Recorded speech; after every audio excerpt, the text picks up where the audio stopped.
રાઘવેન્દ્ર, કૈલાસ પર્વત ઉપર એક સુંદર સરોવર છે અને એ સરોવર બ્રહ્માજીએ પોતાના સંકલ્પથી પ્રગટ કરેલું છે. મન દ્વારા સંકલ્પથી પ્રગટ કર્યું હોય આ સરોવરનું નામ માનસ સરોવર છે, જેને આપણે માન સરોવર તરીકે ઓળખીએ છીએ. અને એ માન સરોવરમાંથી એક નદી નીકળે છે, અહીંયા અયોધ્યાને અડીને વહે છે. બ્રહ્મ સરોવરમાંથી નીકળી હોવાથી એને સરયુ એ નામથી ઓળખવામાં આવે છે. તો એ સરયુનો પ્રચંડ પ્રવાહ ગંગાજીની અંદર ભેગો થાય છે. એક બાજુથી ગંગાજી આવે અને એક બાજુથી સરયુજી આવે, બંનેનો પ્રવાહ પ્રચંડ. અને એટલા માટે આ સંગમ સ્થાને આટલો બધો પ્રચંડ અવાજ થઈ રહ્યો છે જેની તુલના ક્યાંય થાય એવું નથી. માટે હે રાઘવ, મનને સંયમમાં રાખો, ડરશો નહીં. એને એમ કે ભગવાન ડરી ગયા છે, માટે આ સંગમ સ્થાનને પ્રણામ કરો. કારણ કે સ્નાન તો કરાય એવું હતું નહીં, બરોબર મધ્ય નદીમાં.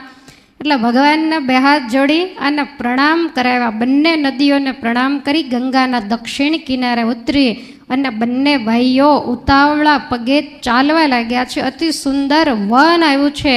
ભગવાન કહે છે કે ગુરુદેવ, આ વન તો અતિ અદ્ભુત છે. ચારેય બાજુ તમરા વગેરેનો અવાજ સંભળાઈ રહ્યો છે. હિંસક પ્રાણીઓ ઘણા બધા છે. વળી પંખીઓ સરસ મીઠા કલરવ કરે છે. અનેક પ્રકારના વૃક્ષોની વનરાયથી ભરચક આ વન કયું છે.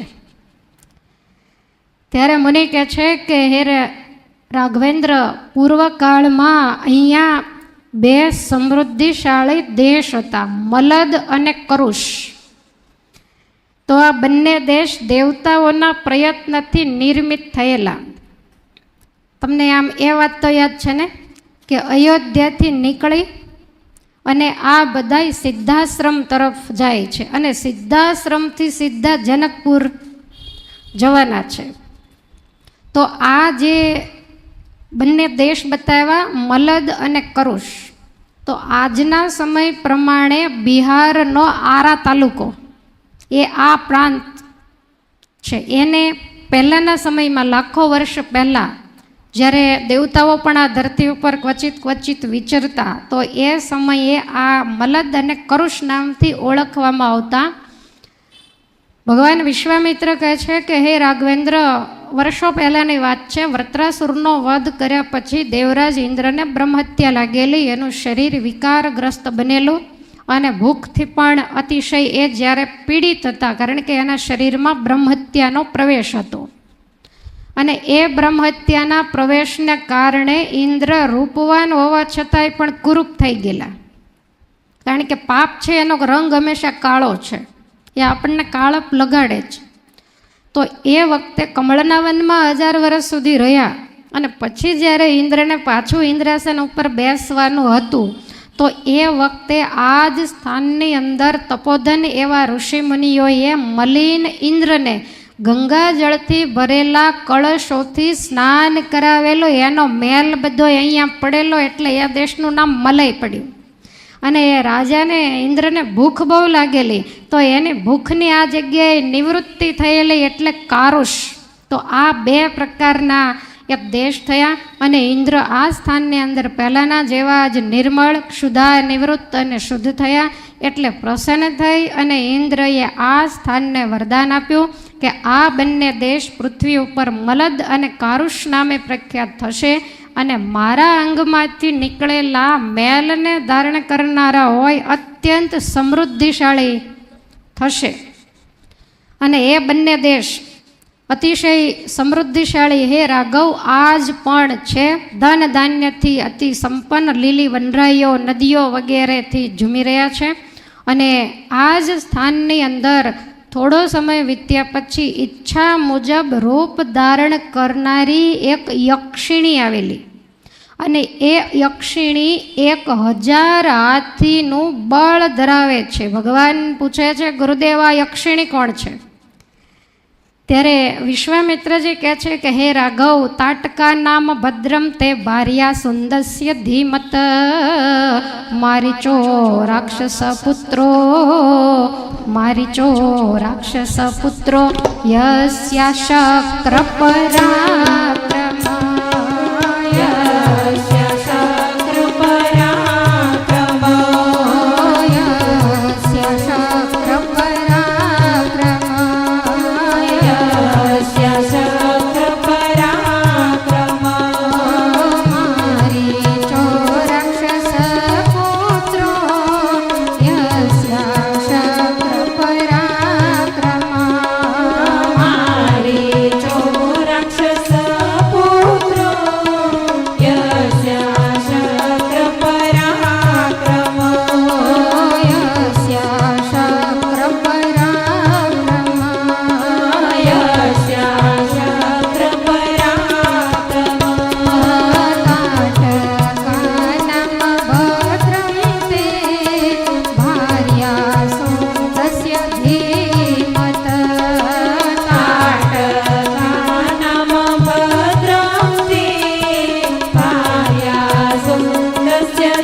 धीमत भार्या सुन्दस्य धीमत भार्या सौन्दर्य धीमत मारीचो राक्षस पुत्रो यस्या शक्र पराक्रमा मारीचो राक्षस पुत्रो यस्या शक्र पराक्रमा यस्या शक्र पराक्रमा यस्या शक्र पराक्रमा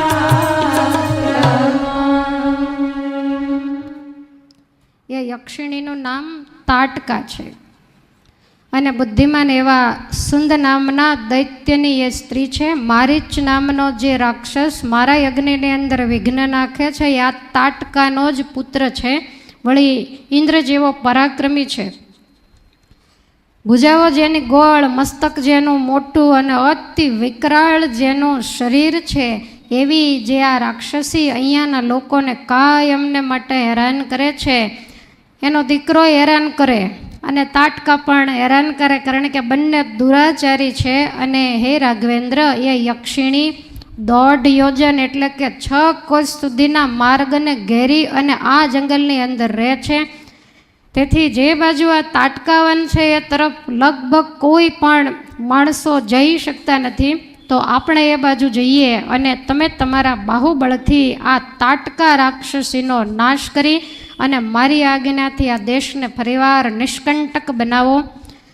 તાટકાના બળ વિશે મુનિની વાત સાંભળી અને ભગવાન પૂછે છે કે આ યક્ષિણી એ તો સ્ત્રી કહેવાય અને સ્ત્રી તો અબળા કહેવાય, તો એમાં તો શક્તિ ઓછી હોવી જોઈએ. તો 1000 હાથીનું બળ આ તાટકામાં કેવી રીતે આવ્યું? ત્યારે મુનિ કહે છે કે એનામાં વરદાનનું બળ છે. અને હે રાઘવેન્દ્ર, એ કથા હું તમને સંભળાવું છું. પૂર્વકાળની વાત છે. સુકેતુ નામે પ્રસિદ્ધ એક યક્ષ હતા. જો રાક્ષસ નહીં પણ યક્ષ, જે દેવની અંદર ગાંધર્વ વગેરે ગણાય. તો એ બહુ પરાક્રમી અને સદાચારી હતા, પણ એમને કોઈ સંતાન નહોતું. એટલે સંતાન પ્રાપ્તિ માટે એણે કઠોર તપશ્ચર્યા કરી અને એના તપથી હે રાઘવેન્દ્ર બ્રહ્માજી પ્રસન્ન થયા અને બ્રહ્માજીની પાસે એણે સંતાન માગ્યું. ત્યારે બ્રહ્માજીએ એમ કહ્યું કે તને દીકરો તો નહીં આપું, પણ એક દીકરી આપું. કારણ કે દીકરી આટલી હેરાન કરતી હોય, દીકરો હોત તો શું કરે? એટલે બ્રહ્માજીએ વિચારીને જ કદાચ પુત્ર નહીં આપ્યો હોય. ત્યારે સુકેતુ કહે છે કે કાંઈ વાંધો નહીં, પણ એ દીકરી કાંઈક સામર્થ્યવાન શક્તિશાળી હોય એવી મને આપો. અને ત્યારે બ્રહ્માજીએ કહ્યું કે આ તારી કન્યામાં 1000 હાથીનું બળ હું મૂકું છું. હવે આ રીતે પુત્રી આપી અને એ યક્ષની પુત્રી મોટી થવા માંડી, યુવાન થઈને. એ વખતે સુકેતુએ એ કન્યાને જંભપુત્ર સુંદની સાથે પરણાવી. થોડા સમય પછી તાટકા યક્ષિણીને તે એક પુત્રનો જન્મ થયો જેનું નામ છે મારીચ. અને એ પણ પોતાની માતા જેવો જ બળવાન હતો, પણ એ અગસ્ત્ય મુનિના શાપથી રાક્ષસ બની ગયેલો યક્ષમાંથી. વિશ્વામિત્રજી કહે છે કે હે રાઘવેન્દ્ર, અગસ્ત્ય મુનિનો કંઈક તાટકાના પતિ એવા સુંદ એમણે કંઈક અપરાધ કરેલો અને એ અપરાધને કારણે અગસ્ત્ય મુનિએ આ સુંદને શાપ આપીને ભસ્મ કર્યો. અને એટલે તાટકાને ક્રોધ ચડ્યો અને મારીચને પણ ક્રોધ ચડ્યો. એટલે માતા અને પુત્ર બંને ભેગા થઈને મુનિને મારી નાખવા માટે, ખાઈ જવા માટે ગર્જના કરતા દોડ્યા. અને એ જ વખતે દૂરથી આવતા મારીચને જ્યારે પહેલાં જોયો ત્યારે ભગવાન અગસ્ત્યજીએ એવું મારીચને કહ્યું કે મારો તને શાપ છે કે તું દેવયોનીમાં રહેવાને લાયક નથી, માટે તત્કાળ તું અસુર બની જા. હવે આવી રીતે અસુર બન્યો એટલે તાટકા દોડી, એટલે એને પણ ભેગો શાપ આપ્યો કે તું પણ વિકરાળ મુખવાળી નર ભક્ષિણી રાક્ષસી બની જા અને તારું યક્ષિણીનું જે રૂપ છે એ હવે છૂટી અને ભયંકર રૂપને તું ધારણ કરીશ. અને આ શાપ મળતા તાટકા ક્રોધથી મૂર્છિત થઈ ગઈ. અને ત્યાર પછી અગસ્ત્યના આશ્રમે તો કાંઈ જવાય એવું હતું નહીં. એટલે આશ્રમની આજુબાજુનો જેટલો પ્રાંત છે ને એને ઉજ્જડ કરી નાખ્યો. બંને માતા અને પુત્ર ચારેય બાજુ ફરી. કોઈ ઋષિમુનિઓ હાથમાં આવે, કોઈ ધ્યાનસ્થ અવસ્થામાં હોય, જાગતા હોય ત્યારે તો પાસે ન જવાય, પણ ધ્યાનસ્થ અવસ્થામાં હોય તો એને મારીને ખાઈ જાય આવા નરભક્ષી બંને રાક્ષસો છે. અને આ દેશને માંડ્યા ઉજાડવા માટે હે રઘુનંદન, ગાયો અને બ્રાહ્મણોના હિત માટે આ રાક્ષસીનો તમે વધ કરો. તમારા સિવાય આને મારનાર કોઈ નથી. અને સ્ત્રી માનીને તમે દયા દાખવશો નહીં, કારણ કે ચારેય વર્ણના હિત માટે રાજપુત્રએ સ્ત્રીની હત્યા કરવી પડે તો એ પાપ નથી. અને આ રાક્ષસી મહાપાપીણી છે, બધાઈને હેરાન કરનારી છે. અને સાંભળ્યું છે કે પૂર્વે વિરોચનની પુત્રી મંથરા એ આખી પૃથ્વીનો નાશ કરવા ઈચ્છતી. તો આ વિચાર જાણીને ઇન્દ્રએ પણ એ સ્ત્રી હોવા છતાં એનો વધ કરેલો, છતાંય એને પાપ લાગ્યું નથી. માટે તમે પાપથી બિલકુલ ડરશો નહીં. મુનિએ આવી રીતે જ્યારે ઉત્સાહ પહેર્યો ત્યારે ગૌ બ્રાહ્મણોના હિત માટે, સમગ્ર પૃથ્વીની સુખાકારી માટે પરમાત્માએ ધનુષ્યને પોતાના હાથમાં લીધું. બાથામાંથી ભગવાને બાણ લઈ ધનુષ્યને મધ્ય ભાગમાં પકડી અને પ્રત્યંચાનો તીવ્ર ટંકાર કર્યો અને આખી ધરતી ધ્રુજી ગઈ. ભગવાનની ઉંમર 16 વર્ષની છે અને અવાજથી ચારેય બાજુની દિશાઓમાં પડઘા પડ્યા. અને આ સાંભળતાની સાથે જ તાડકા એકદમ જાગી ગઈ. આશ્ચર્યચકિત થઈ ગઈ કે આવો ટંકાર તો પહેલી વાર સાંભળ્યો. અત્યંત ક્રોધિત થઈને અવાજની દિશામાં દોડી, અતિ લાંબુ શરીર, વિકરાળ જેની મુખાકૃતિ જોઈ ભગવાન લક્ષ્મણને કહે છે કે લખન, ડરપોક મનુષ્ય હોય ને તો જોતાની સાથે જ એનું હૃદય બેસી જાય એવું ભયંકર વિકૃત આનું રૂપ છે. વળી માયાનું બળ, વરદાનનું બળ એટલે દુર્જય છે. તો એના હાથ પગને કાપી બળ પરાક્રમ રહિત એને કરવી પડશે.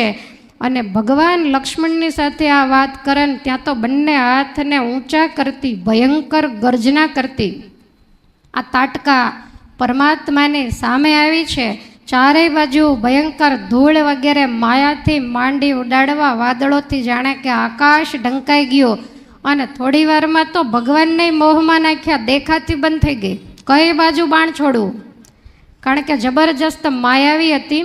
અને પછી માયાનો આશ્રય લઈ અને બંને બાહ્ય ઉપર પથ્થરોનો વરસાદ માંડી વરસાવવા.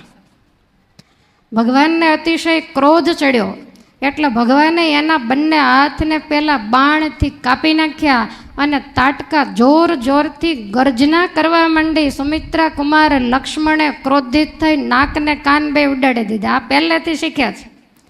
એ લક્ષ્મણજી એવું માને છે કે જેને નાક કાન ન હોય ને એ જ ઠાકોરજીની સામે થાય. એટલે જ્યાં જ્યાં આવે એમાંય સ્ત્રીઓ જ્યાં જ્યાં મળે ત્યાં તો આ જ કામ લક્ષ્મણજીએ કર્યું છે.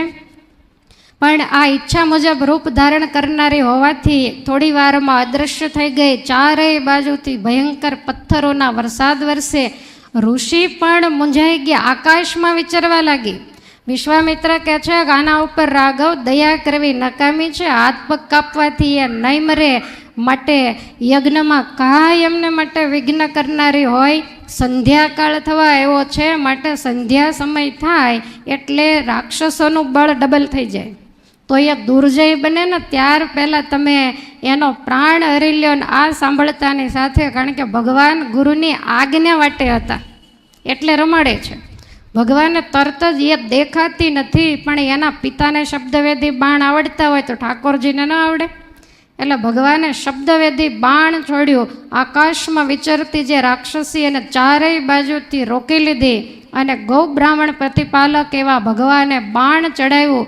મુનિની ઈચ્છાને પૂર્ણ કરવા માટે, દેવતાઓનું શ્રેય કરવા, યજ્ઞોની રક્ષા કરવા અને ધર્મની પુનઃ સ્થાપના કરવા માટે ભગવાન વાલ્મીકીજી એવું લખે છે કે તમાપતંતિમ વેગે ન વિક્રાંતામશનિમિવ શરેણો રસી વિવ્યાધ શરેણો રસી વિવ્યાધ સાપપાતમ મારચ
એટલું ઘી,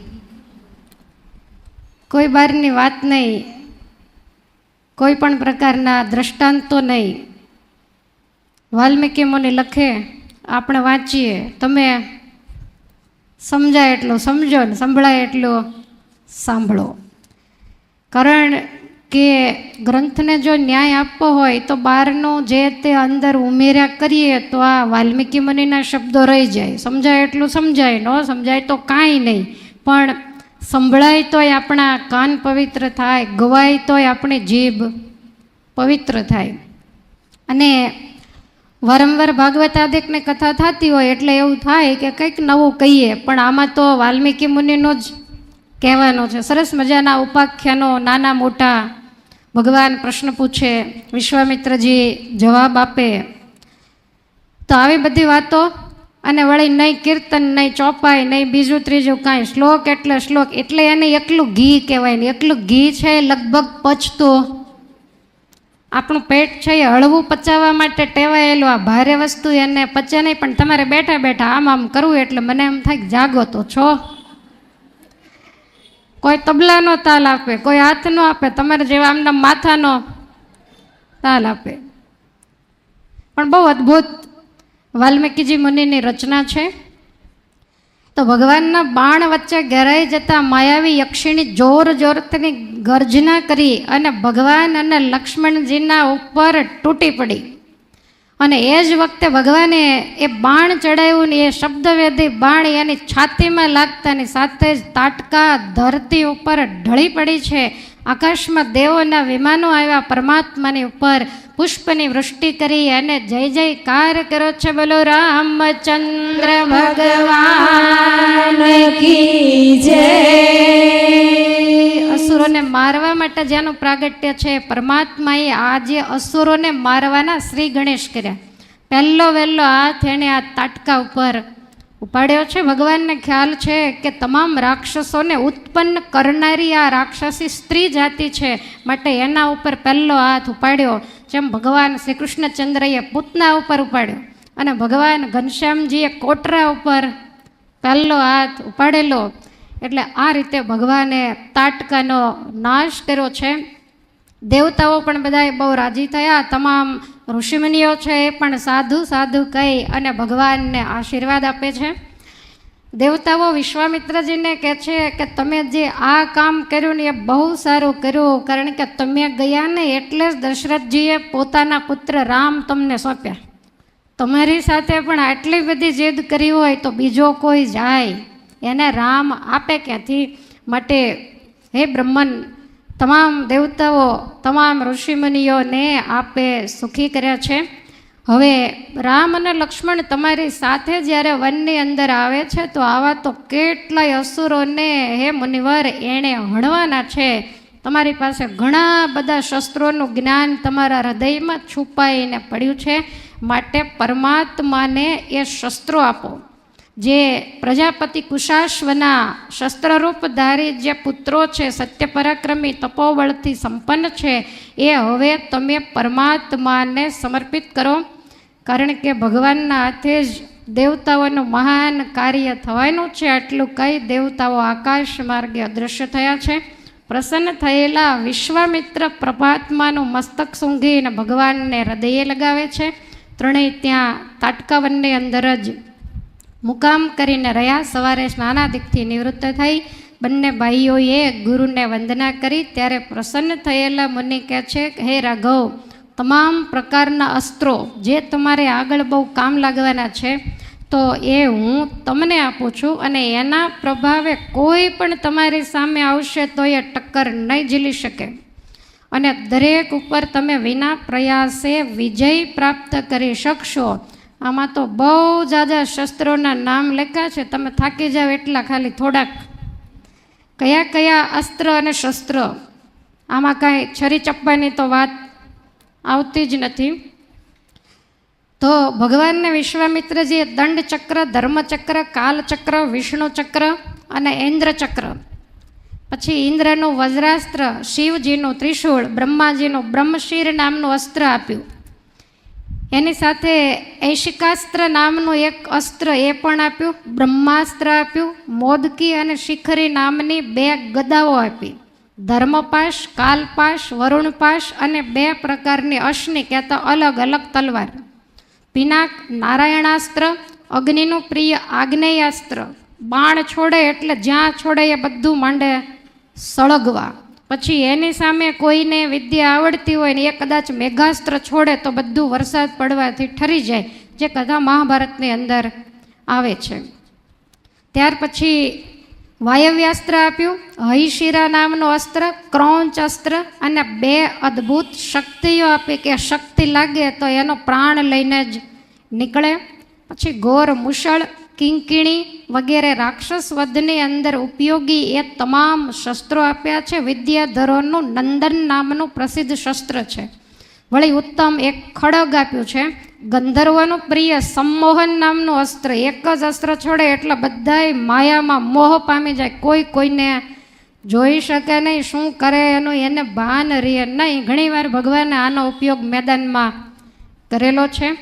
ત્યાર પછી પ્રશમન, સૌમ્ય અસ્ત્ર વગેરે ઘણા બધા દૂર જઈ અસ્ત્રો, આખા સર્ગની અંદર અસ્ત્રોના નામ લખ્યા છે. તો આ બધા જ અસ્ત્રો ભગવાનને મુનિ વિશ્વામિત્રજીએ આપ્યા છે. એ અસ્ત્રની વિદ્યા કેવી રીતે આપી? તો કે પહેલાં પરમાત્માને સ્નાન કરાયું, પછી દર્ભનું આસન નાખી પૂર્વ દિશામાં બિરાજમાન કર્યા અને પછી આ બધા જ અસ્ત્રોનો ઉપયોગ કેવી રીતે કરવો એ વાત પણ વિશ્વામિત્રજીએ શીખવાડી છે. અને એ વખતે પરમાત્મા કહે છે કે ગુરુદેવ, આ અસ્ત્ર કેવી રીતે છોડવા એ તો તમે શીખવાડ્યું, પણ આનો સંહાર વિધિ શીખવાડો, અને પાછા કેવી રીતે વાળવા એ પણ શીખવું જરૂરી છે. એટલે મુનિએ ત્યાં બેસી અને એનો સંહાર વિધિ એ પણ શીખવાડ્યો છે. આપણે જાણીએ છીએ કે બ્રહ્માસ્ત્રને પાછું વાળતા દ્રોણ ગુરુએ એના દીકરા અશ્વત્થામાને નહોતું શીખવાડ્યું, તો છોડે પછી પાછું વાળતા પણ, અથવા તો આપણે બ્રહ્માસ્ત્ર છોડીએ અને સામેવાળો છોડે તો આપણે એને પાછું વાળતા જો આવડતું ન હોય તો એ બ્રહ્માસ્ત્ર સામેવાળાનો જીવ લઈ લે. એટલે સંહાર વિધિ એ પણ યથાર્થ શીખવાડી છે. ત્યાર પછી ત્યાંથી ચાલતા થયા છે. ચાલતા ચાલતા વિશ્વામિત્રજીને ભગવાન એવું પૂછે છે કે સામેના પર્વતની પાસે મેઘ ઘટા જેવું દેખાય છે ને એની મધ્યમાં એક આશ્રમ જેવું દેખાય છે, તો આ સ્થાન કયું છે? આ પ્રદેશની સ્થિતિ ઉપરથી તો એવું લાગે છે કે તાટકા વનમાંથી તો હવે આપણે બહાર આવી ગયા છીએ, માટે આ આશ્રમ કોનો છે બતાવો. ત્યારે મુનિ કહે છે કે હે રાઘવેન્દ્ર, પૂર્વકાળમાં ભગવાન નારાયણે ઘણા વર્ષો સુધી આ સ્થાનમાં તપ કરેલું, એટલે એને સિદ્ધાશ્રમ કહેવામાં આવે છે, જ્યાં વિશ્વામિત્રજી પોતે રહે છે. તો આ સિદ્ધાશ્રમ નામે જાણીતો છે ને. જ્યારે પરમાત્મા અહીંયા તપસ્યા કરતા, તમે ધ્યાન રાખશો તો જ સમજાશે. તો એ અરસામાં પ્રહલાદજીના પુત્ર વિરોચન અને એના પુત્ર બલિ મહારાજા, તો એ તમામ દેવતાઓને હરાવી ત્રિલોકી ઉપર પોતાનો હક જમાવી બેઠેલા, અને એણે નર્મદા કિનારે મહાયજ્ઞનું આયોજન કરેલું. અને એ યજ્ઞ કાર્યની અંદર જ્યારે વ્યસ્ત હતા તો એ વખતે તમામ દેવતાઓ આ સિદ્ધાશ્રમમાં ભગવાન તપ કરે છે એની આગળ પ્રાર્થના કરવા માટે આવ્યા. ભગવાનને કહ્યું કે હે પરમેશ્વર, તમે તો અહીંયા આંખો મીચી અને સાધના કરો છો, પણ વિરોચન કુમાર બલિ એક સરસ યજ્ઞનું અનુષ્ઠાન કરે છે અને એ અસુર છે, માટે એ યજ્ઞનું અનુષ્ઠાન પૂરું થાય ત્યાર પહેલાં તમારે એમાં કંઈક વિઘ્ન નાખી અને ત્રિલોકી પાછી લઈ અને દેવતાઓને અપાવી જોઈએ. અત્યારે એ એટલો બધો દાતાર ગણાય છે કે કોઈ પણ વ્યક્તિ એની પાસે જઈને કોઈ પણ વસ્તુ માગે, પોતાનો જીવ સુદ્ધા કાઢીને આપી દે એવો એ દાતાર છે. માટે તમે કાંઈ પણ યાચના કરવાની ઈચ્છાથી ત્યાં જાઓ અને દેવતાઓ સુખિયા થાય એવો તમે પ્રયાસ કરો. હવે આ જ વખતે દેવતાઓને દુઃખી જોયેલા એટલે દેવ માતા અદિતિએ પયોવ્રત કરેલું. એણે ભગવાનની પાસે માગ્યું કે મારા દીકરાઓ સુખી થાય એવો કંઈક પ્રયાસ કરો, મારા પુત્ર બની અને મારે આંગણે પધારો. તો આવી રીતે આ બે વસ્તુ એક સાથે બનેલી અને એટલા માટે વિશ્વામિત્રજી કહે છે કે હે રાઘવેન્દ્ર, અથ વિષ્ણુર્મહાતે જા આદિત્યામ સમજાયત વામનમ રૂપમાસ્થાય વૈરોચનિમુપાગમાત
પ્રાર્થના કરી સિદ્ધાશ્રમમાં સાધના કરતા ભગવાનને, અને બીજી બાજુ દેવ માતા અદિતિએ પણ પ્રાર્થના કરી. તો એ પ્રાર્થનાને શિરોમાન્ય રાખી અને અહીંયા જે સાધના કરતા ભગવાન નારાયણ છે એ અદિતિના ગર્ભથી વામન રૂપે પ્રગટ થયા અને વિરોચન પુત્ર બલિના યજ્ઞમાં જઈ 3 ડગલા ધરતીની અંદર આખી ત્રિલોકીને એણે માપી લીધી.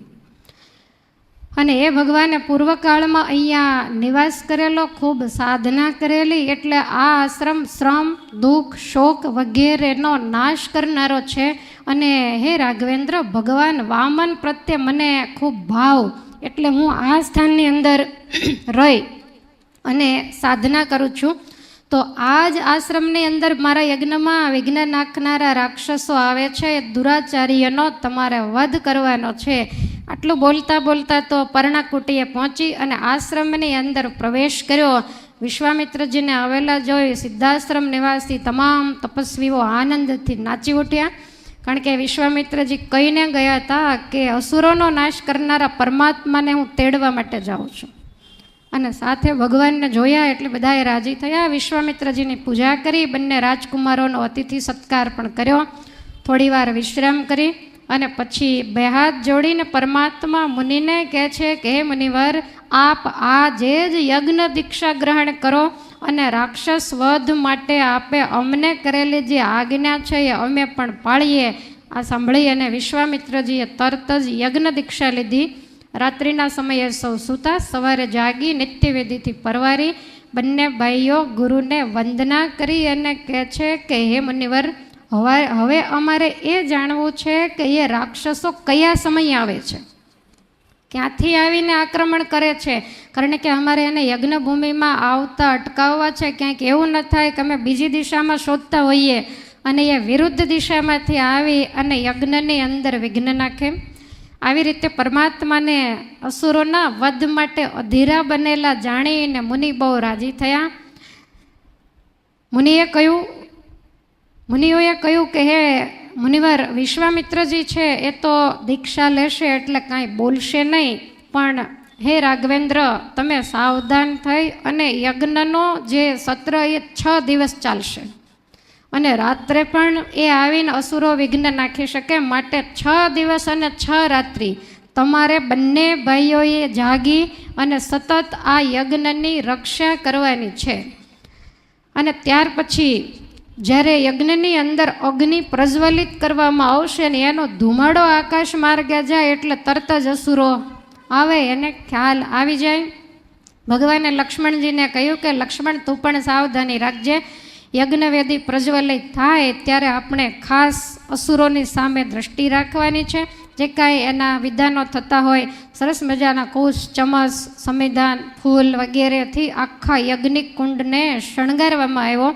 તમામ જે કાંઈ વિધિઓ થતી હશે એ તમામ વિધિ થઈ અને છેવટે અગ્નિ પ્રજ્વલિત કરવાનો સમય થયો. અગ્નિકુંડમાં અગ્નિદેવને જ્યારે પધરાવવાના હતા, પરમાત્માએ લક્ષ્મણને સાવધાન કર્યા કે હવે સમય થઈ ગયો છે, હમણાં ઋષિમુનિઓ વૈદિક મંત્રોથી અગ્નિને પ્રજ્વલિત કરશે અને ધુમાડો આકાશમાં જશે એટલે અસુરો તરત જ આક્રમણ કરશે. એટલે બંને ભાઈઓ બાજ નજર આકાશ સામે રાખી અને ચારેય બાજુ ધનુષ બાણ લઈ અને ફરે છે.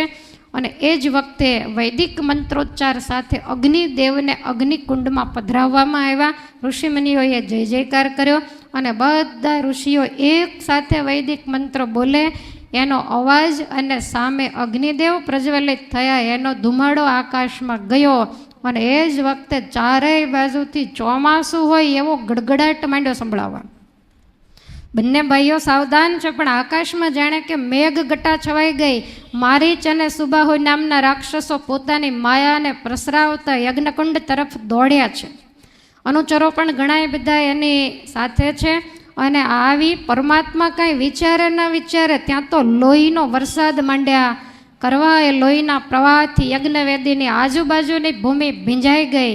ભગવાન એકદમ દોડી અને જ્યાં નજર કરી આકાશમાં અસુરોને ઊભેલા જોયા અને ભગવાન કમલ નયને પોતાના ધનુષ્ય ઉપર તેજસ્વી માનવાસ્ત્ર નામનું બાણ ચડાવ્યું છે અને અત્યંત ક્રોધિત થઈ અને મારીચની છાતીમાં માર્યું અને એ બાણ વાગતા મારીચ 400 ગાવ દૂર દરિયા કિનારે ફેંકાઈ ગયો, સમુદ્રને કિનારે પડ્યો. પરમાત્માએ મારીચને જોયો એટલે યાદ આવ્યું કે આગળ બહુ કામ લાગનારો છે, માટે અત્યારે એને મારવો નથી. એટલે ભગવાને એને માર્યો નથી પણ ફેંકી દીધો છે. હવે આ બાજુ સુબાહુની સામે નજર કરી. ભગવાનને એમ થયું કે આને તો આ કાંઈ કામ લાગવાનો નથી.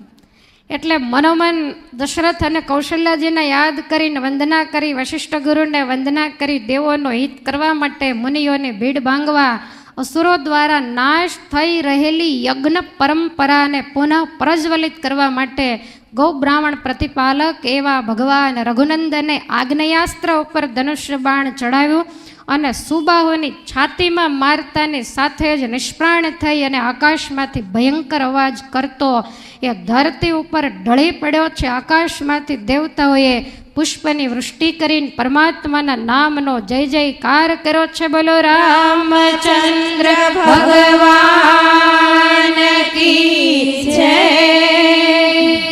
ધનુષ્યબાણને એક બાજુ મૂકી અને પરમાત્માએ ઋષિમુનિઓના ચરણમાં વંદના કરી કે અમારી તાકાત નથી પણ તમારા આશીર્વાદથી આ અસુરો એનો અમે નાશ કરી શક્યા છીએ. ઋષિમુનિઓએ ભગવાનનું સન્માન કર્યું, યજ્ઞની નિર્વિઘ્ન પૂર્ણાવતિ કરી છે. દશેય દિશાઓને અસુર વિહોણી જોઈ અને મહામુનિ વિશ્વામિત્ર ભગવાનને એવું કહેવા લાગ્યા છે કે હે રાઘવેન્દ્ર, કૃતાર્થોસ્મિ મહાબાહો કૃતમ ગુરુ વચસ્ત્વયા સિદ્ધાશ્રમમિદમ સત્યમ સિદ્ધાશ્રમમિદમ સત્યમ કૃતમ વીર મહાયશ.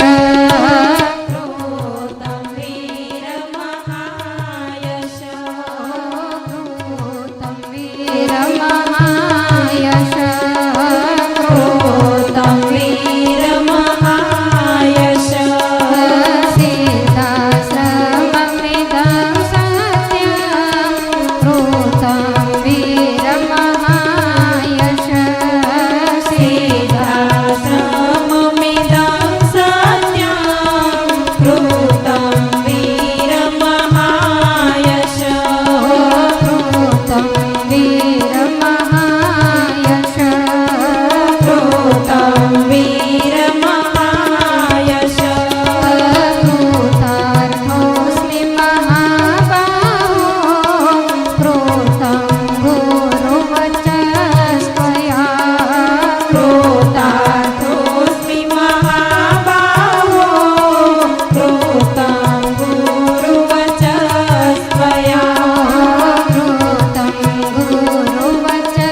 પરમાત્માના મસ્તક ઉપર બંને હાથ મૂકી અને વિશ્વામિત્રજી એવું કહે છે કે વર્ષોથી આ સિદ્ધાશ્રમમાં રહીને સાધના કરું છું, પણ આજે તમને પ્રાપ્ત કરી અને ખરેખર આ સિદ્ધાશ્રમનું નામ મેં સાર્થક કર્યું. સિદ્ધાશ્રમ એને કહેવાય કે જ્યાં રહેવાથી સાધનાની સિદ્ધિ થાય, અને દરેક સાધકને સાધનાની સિદ્ધિ શું તો કે પરમેશ્વરની પ્રાપ્તિ થાય, એ જ મોટામાં મોટી સાધના. તો આજે તમે આ આશ્રમનું નામ સાર્થક કર્યું છે. બંને ભાઈઓએ સંધ્યા ઉપાસના કરી છે. રાત્રિ વીતતા સવારે નિત્યવિધિ કરી, મુનિઓને પ્રણામ કરી અને વિશ્વામિત્રજીને બે હાથ જોડી અને ભગવાન કહે છે કે ગુરુદેવ, યજ્ઞ તો પૂરો થઈ ગયો, તો હવે અમને શું આજ્ઞા છે? ત્યારે વિશ્વામિત્રજી કહે છે કે મિથિલાની અંદર રાજા જનક પરમ ધર્મમય યજ્ઞ કરવાના છે અને અમને અગાઉથી જ આમંત્રણ છે, તો અમે ત્યાં જવાના છીએ. અને એ જનકની પાસે એક અદ્ભુત ધનુષ્ય છે. જનક મહારાજા પણ વિદેહી કહેવાય, સફેદ કપડે સાધુ, માટે દર્શન કરવા જેવા છે. ભગવાન લક્ષ્મણની સામે જોઈને કહે છે કે લક્ષ્મણ, આપણા પિતાજી ઘણીવાર કહેતા કે જીવનમાં ક્યારેક મોકો મળે તો મિથિલાપતિ જનક દર્શન કરવા જેવા છે. તો એની નગરી જનક મહારાજા અને એનું ધનુષ, એનો યજ્ઞ, એના આપણને દર્શન થશે. વળી ગુરુદેવ સાથે છે, ચાલવાની તો ટેવ પડી ગઈ છે, માટે આપણે જરૂર જનકપુરીની અંદર જઈએ. એટલે ભગવાનને બે હાથ જોડી અને હા પાડી છે. ત્યારે ગુરુ કહે છે કે હે રાઘવેન્દ્ર, પૂર્વકાળની અંદર યજ્ઞમાં આવેલા દેવતાઓએ જનકના કોઈ પૂર્વજને એ ધનુષ્ય આપેલું એટલું બધું પ્રબળ અને એટલું બધું ભારે છે કે એનો કોઈ માપતોલ નથી, અને એવું પ્રકાશમાન છે. મનુષ્યની તો વાત જ શું, દેવતાઓ હોય, ગંધર્વો હોય, અસુરો હોય, તો એ કોઈ એની પ્રત્યંચા ચડાવી શકતા નથી.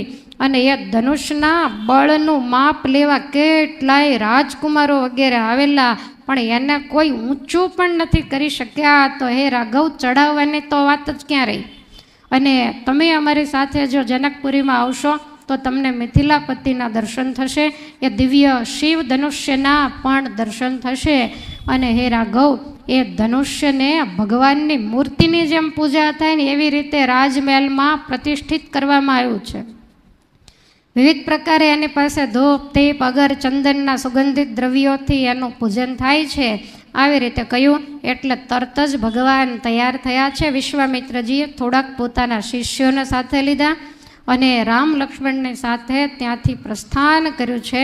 વિશ્વામિત્રજી જ્યારે નીકળ્યા ત્યારે સિદ્ધાશ્રમની અંદર રહેનારા હરણાઓ, પક્ષીઓ વગેરે પણ વિશ્વામિત્રજીની પાછળ પાછળ ચાલતા થયા. થોડા દૂર ગયા પછી ઋષિ મંડળી સહિત વિશ્વામિત્રજીએ પશુ પક્ષીઓને પાછા મોકલ્યા છે.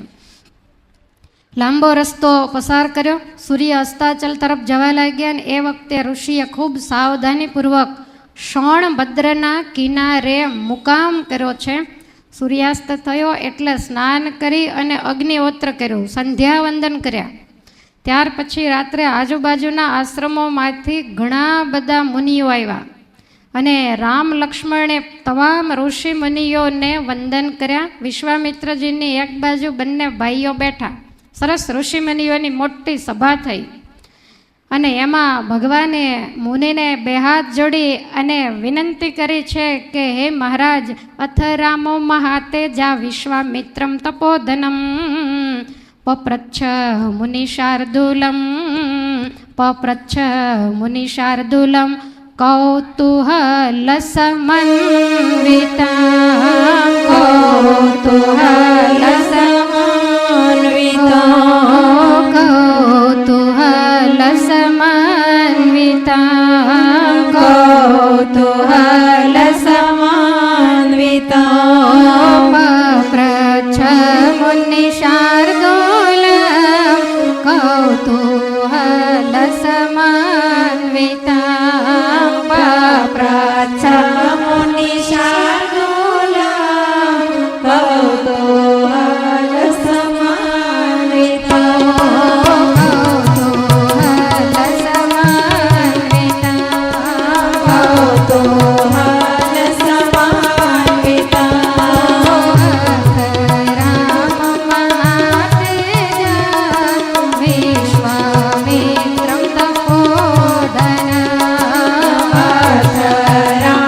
લઈને જ્યારે બેઠી છે ત્યારે ભગવાન રઘુનંદન મુનિશ્રેષ્ઠ વિશ્વામિત્રજીને પૂછે છે કે હે મુનિવર, લીલાછમ વનથી અને વનરાઈઓથી શોભાયમાન આ વળી કયો દેશ આવ્યો?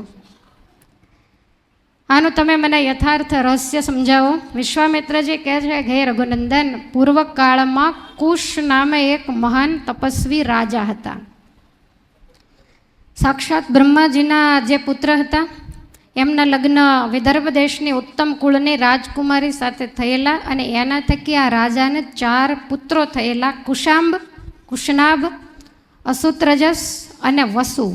આ 4 પુત્રો થયા. બહુ તેજસ્વી અને 4 પિતાના જેવા જ સદગુણી હતા. આ 4 પુત્રોને યુવાન થતાં રાજાએ બોલાવીને કહ્યું કે હું તમને 4ને હવે રાજ સોંપી દેવા માગું છું. માટે તમે ધર્મપૂર્વક પ્રજાનું પાલન જો કરશો તો સદાયને માટે તમે સુખિયા થશો. તમારા માટે તમને જેવા ગમે એવા યોગ્ય નગરોનું 4 નિર્માણ કરો.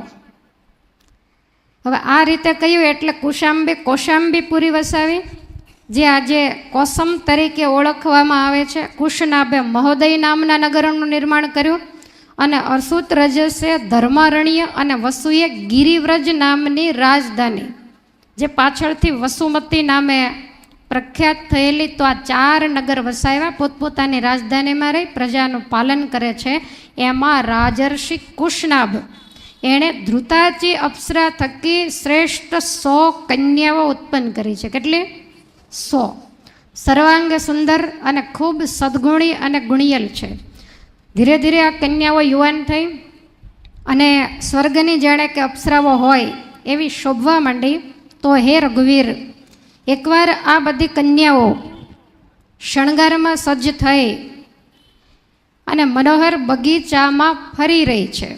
તો એ વખતે રૂપ યૌવનયુક્ત કન્યાઓને જોઈ અને વાયુદેવને મનમાં વિકૃતિ થઈ. એટલે એમણે પ્રગટ થઈ અને કન્યાઓને એવું કહ્યું કે મનુષ્યનું શરીર છે એ તો નાશવંત છે. તમારું આ શરીર, તમારું યૌવન એ પણ એક દિવસ ક્ષીણ થઈ જશે, વૃદ્ધાવસ્થા આવશે. માટે હું વાયુદેવ છું. જો મને વર્ષો તો તમારું યૌવન છે એ અખંડ રહેશે અને તમે અમર બની જશો. ત્યારે વાયુદેવની વાત સાંભળીને આ કન્યાઓ અવગણના કરીને એની હાંસી મંડી કરવા કે હે વાયુદેવ, તમે તો દેવ છો, તમારે બોલવામાં કંઈક મર્યાદા જરૂર હોવી જ જોઈએ. અને બીજું કે એ જ વ્યક્તિને એવું કહી શકાય કે તમે મારી સાથે લગ્ન કરો. કોઈ એ સામેવાળી વ્યક્તિને આપણી સાથે કંઈક અનુરાગ હોય. અમે તો તમને ઓળખતા નથી, અમારે તમારી સાથે કોઈ અનુરાગ નથી, એ પણ તમે જાણો છો. તમે વાયુદેવ છો, સર્વ કોઈના પ્રાણરૂપ છો. માટે અયોગ્ય વાત એ તમારે મુખે શોભે નહીં. અને તમે આવી અયોગ્ય વાત કરી, કારણ કે અમારા માતા પિતા વગેરે કોઈ અમારી સાથે નથી, અમે એકલી જ છીએ. અને છતાંય તમે આવી જ્યારે વાત કરો છો એ તમે અમારું અપમાન જ કરી રહ્યા છો. માટે હે દેવ, અમે રાજર્ષિ કુશનાભની કન્યાઓ છીએ. દેવ હોવા છતાં પણ તમને શાપ આપી અને વાયુ પદેથી ભ્રષ્ટ કરવા અમે સક્ષમ છીએ. પણ એવું કરી અને અમે અમારા તપનો નાશ કરવા નથી માગતી. અને એવો દિવસ ક્યારેય નહીં આવે, આજ નહીં, ક્યારેય નહીં, કે અમે અમારા સત્યવાદી, અમારા ઉપર વિશ્વાસ મૂકનારા અમારા પિતાની અવગણના કરી અને અમે અમારા મન માન્યા વરને અમે વરીએ, એવું તો ક્યારેય નહીં બને. કારણ કે અમારા ઉપર અમારા પિતાનું શાસન છે, અમે એને કલંક ક્યારેય નહીં લગાડીએ. અમારે માટે અમારા પિતાએ સર્વશ્રેષ્ઠ દેવ છે, એ અમને જેના હાથમાં સોંપશે એના હાથમાં અમે અમારું કાંડું સોંપશું. તમે સમજ્યા કંઈ આમાં? વિચાર કરો. અપ્સરાથી ઉત્પન્ન થયેલી અને આ રાજાની કન્યાઓ સામે માણસ કે કોઈ રાજા નથી, સ્વયં વાયુદેવ છે. અને વાયુદેવ જેવી શક્તિ કોની? અને છતાંય ચોખ્ખા શબ્દોમાં કહી દીધું, સાક્ષાત દેવને પણ ના પાડી અમારી પિતાની આજ્ઞા વિના જાતે નિર્ણય લેવાની અમારા કુળમાં કલંક ગણાય. અને આજ તમારી અપ્સરાઓ,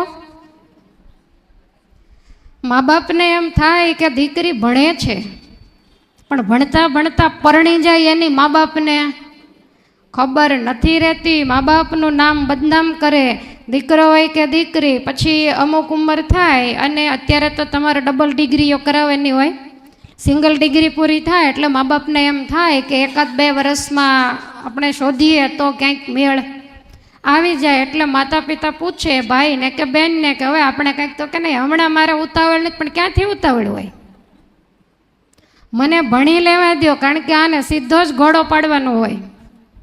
એટલે મા બાપને એમ થાય કે આને ભણવામાં કેવો રસ છે કે લગ્ન કરવાનું કહીએ તોય ના પાડે છે. અને પછી એમને એમ કરતાં ડિગ્રી પૂરી થાય અને પછી પૂછે એટલે ધીમે રહીને પ્રસ્તાવ મૂકે, અને ઘણા તો સીધા સહી કરેલા કાગળિયા બતાવે કે કોર્ટમાં પતી ગયું છે, તમારે ઉપાધિ નહીં ને, અમારી સાથે ભણતા બીજું ત્રીજું. અને મા બાપનું નામ જ્યારે બદનામ કરે ને ત્યારે ખબર પડે કે આ ભણતી હશે કે શું કરતી હશે. એવી દયાળુ દીકરીઓ છે કે મા બાપને ઉપાધિ નહીં ને, પોતાની જાતે બધું કરી નાખે. ને આજ તો સરકારી કાયદા પ્રમાણે કોર્ટમાં જઈને સહી સિક્કા કરે એટલે મા બાપ ગમે એમ કરે તો કાંઈ ચાલે નહીં. મા બાપ બિચારા ખૂણો ગોતીને રડે, અને પરિવારની અંદર પણ કાંઈક વાંધા વિરોધ હોય તો નહીં કહેવાના શબ્દો મા બાપને ખૂણે બેસી અને સાંભળવા પડે. મા બાપને આતડી કકળે, નાના ભાઈ બહેનો હોય તો એને છાંટા ઉડે, અને એને કારણે 4-6 મહિના થાય ને ત્યાં બેયને બને જ નહીં, કાંઈક ને કાંઈક ઉપાધિ આવે. કારણ કે કેટલાયના કાળજિયા કકળાવ્યા હોય, આ શાંતિથી જિંદગી ક્યાંથી જીવી શકે. 20-20 વર્ષ સુધી તમે જોજો, દીકરી હંમેશા બાપને વધારે વાલી હોય, તો 20-20 વર્ષ સુધી કેટલા મોઢે માગયા આપીને પિતાએ દીકરીને લાડ લડાવ્યા હોય, અને એને 1-2-5 દિવસનો કોઈ પુરુષનો કોન્ટેક્ટ થાય, 20 વર્ષના હેતને તલવારથી જાણે કાપી નાખે છે. શું પિતા ને શું માતા. એની સાથે જન્મદાત્રીની પણ એને પડી નથી, એ રડતી હોય, એ કાકલુદી કરતી હોય, પણ આ દીકરી છે એ પહેલાંને મૂકવા રાજી નથી. નહીંતર બધાને ખબર છે, આવા પ્રસંગો બને ત્યારે હું ઘણીવાર કહું કે તમે કોઈ ભણવા જતા હોય બહાર, અથવા તો કોઈ બીજા રાજ્યોની અંદર યુવાન દીકરીઓ હોય કે દીકરાઓ હોય, તો દર્શન કરવા આવે તો આપણે એવું કહીએ કે એક વાત તમે નક્કી જ કરીને અહીંથી જાજો, શું તો કે તમારે સાધુ નથી થવાનું, તમારે સાંખ્યોગી નથી થવાનું. એટલે સમજ્યા તમે, તમારે પરણવાનું છે એ વાત તમે કહેતા હો તો હું સહી કરી દઉં, એ નક્કી જ છે, માટે તમે ઉતાવળ નહીં કરશો. તમારા જે તમે શોધશો ને એના કરતાંય સવાયા દીકરો કે દીકરી તમારા મા બાપ તમને શોધી આપશે. અને તમને એવું લાગે બાકી સંસ્કાર અને ખાનદાની હોય ને એને બધું સારું મળી જ રહે.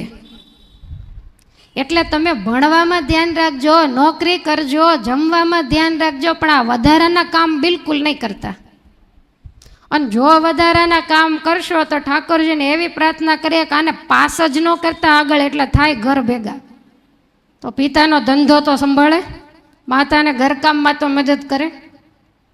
તમને લાખો રૂપિયા ફી ભરી અને મા બાપ કેટલો ભરોસો મૂકી અને ભણવા માટે મોકલે છે કે તમારું ભવિષ્ય ઉજ્જવળ થાય, તમારે કોઈની ઓશિયાળી જિંદગી ક્યારે જીવવી ન પડે, તમે સારી રીતે નોકરી ધંધા કરી શકો, અને એનો ગેરલાભ ઉઠાવીને તમે ત્યાં નહીં કરવાના ધંધા કરો છો. એટલા માટે આવા ઇતિહાસો સાંભળવા બહુ જરૂરી છે. અને કદાચ એ રાજ રજવાડાઓમાં તો નિયમ હતા કે ગમે ત્યારે કોઈ પણ રાજકુમાર એમને ગમે તો એ સ્વેચ્છાથી લગ્ન કરી શકતા, પણ છતાંય આ તમામ દીકરીઓએ ના પડી. નવાઈની વાત તો એ છે કે વાયુદેવનું રૂપ તો અતિ અદ્ભુત જ હોય. હવે એકને કદાચ આવી ખાનદાની હોય, બેને હોય, 5ને હોય, 100માંથી 1 પણ તૈયાર નથી થઈ. કોઈને વાયુદેવની સામે નજર નાખવાનો પણ વિચાર નથી આવ્યો. બધી એક જ વિચારને એને કહી દીધું કે અમારા પિતા કે એમ થાય દેવ થઈને તમને શરમ નથી લાગતી, માનવને ફસાવવા આવ્યા છો. વાયુદેવને નીચું જોવા જેવું થયું અને બન્યું એવું. દેવ હતા એટલે વાયુદેવનું અપમાન થયું. મહામુનિ કૌશિક કહે છે કે હે રઘુનંદન, કન્યાઓની આવી વાત સાંભળી અને વાયુદેવનું સ્વમાન ગયું. એટલે વાયુદેવ ક્રોધિત થઈ અને ઐશ્વર્યશાળી આ વાયુદેવે કન્યાઓની અંદર વા સ્વરૂપે પ્રવેશ કર્યો અને એના તમામ અંગોને વાંકા ચૂકા બનાવીને 100-100 કુબડી બનાવી દીધી. તમામ રૂપ એનું 100% નષ્ટ થઈ ગયું અને કદરૂપી થયેલી કન્યાઓ ભયને લીધે રડવા માંડી. પોતપોતાના રાજભવનમાં ગઈ. આંખમાંથી આંસુડાની ધાર થાય. પોતાની વહાલી દીકરીઓને કદરૂપી જોઈ રાજા કુશનાભ ગભરાઈ ગયા અને રાઘવેન્દ્ર પૂછવા માંડ્યા દીકરીઓને કે આ શું થયું અને કયો એવો જીવાત્મા એ ધર્મની અવગણના કરી અને તમને 100% આવી રીતે કદરૂપી કરી.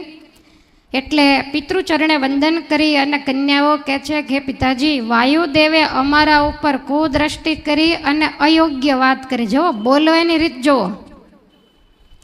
દીકરી જ્યારે યુવાન થાય ત્યારે એને પિતાની સાથે કઈ રીતે મર્યાદામાં વાત કરાય એ પણ આપણને આ શીખવાડે છે. પછી નાના હોય ત્યારે તો સમજ્યા, પણ યુવાન થાય ત્યારે પિતા અને પુત્રીને અમુક મર્યાદાઓ હોય. એવી ખુલ્લી વ્યવહારિક સંસારિક વાત પોતાના પિતા સાથે ન કરાય. એટલે એવું ન કહ્યું કે એણે અમને એવું કીધું કે તમે અમારી સાથે લગ્ન કરો. આ વસ્તુ પિતાને મર્યાદા પ્રમાણે ન કહેવાય, કારણ કે એમને પણ શરમજનક લાગે. એટલે દીકરીઓ કહે છે કે વાયુદેવે અમારી પાસે અયોગ્ય વાત કરી કે જે વાત એણે ન કરવી જોઈએ. અને એમને અમે કહ્યું કે અમારા પિતા હયાત છે તો અમે સ્વતંત્ર નથી, માટે અમારા પિતાજી પાસે જઈ અને તમે અમારી માગણી કરો. જો એ અમારું કાંડું તમારા હાથમાં સોંપે તો જ અમે તમારી સાથે લગ્ન કરી શકીએ. પરંતુ હે પિતાજી, એનું પાપિષ્ટ મન અમારી આ ધર્મસંગત વાતને સ્વીકારી શક્યું નહીં અને અમને એણે કુબડી બનાવી દીધી. અને હે પિતાજી, અમે એને સામો શાપ આપી શકીએ, પણ આપણા કુળની એ શોભા નથી, એટલે અમે ક્ષમા રાખી છે. અને આવી વાત જ્યારે સાંભળીને ત્યારે હે રઘુવીર, રાજા પોતાની દીકરીઓને કહેવા લાગ્યા કે હે પુત્રીઓ, ક્ષમાશીલ મહાપુરુષને છાજે એવી તમે ક્ષમા રાખી અને બહુ મોટું તમે કામ કર્યું છે.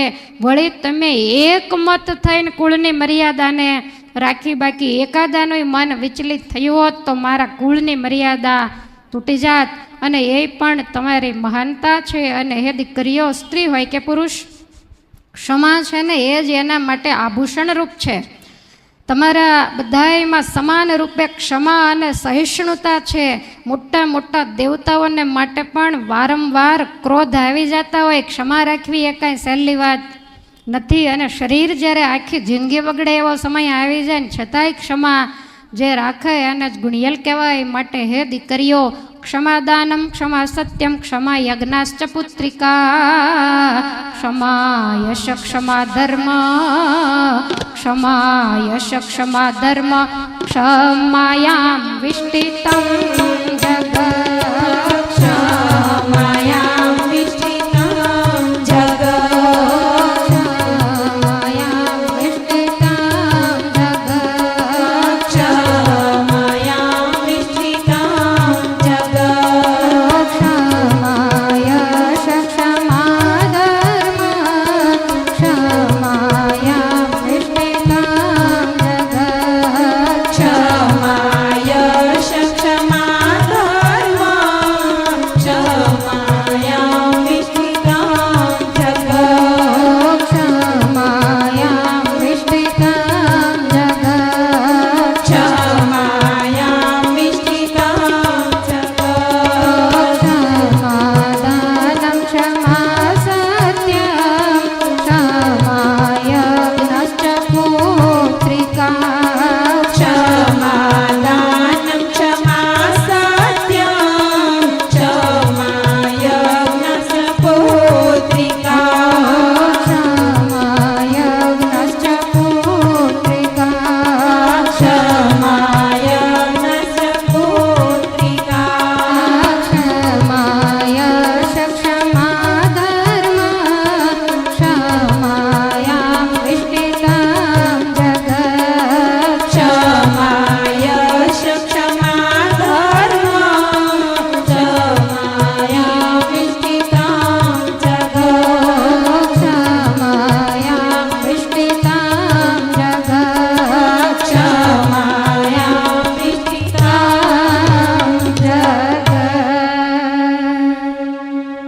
તમને ક્ષમામાં ખબર પડે?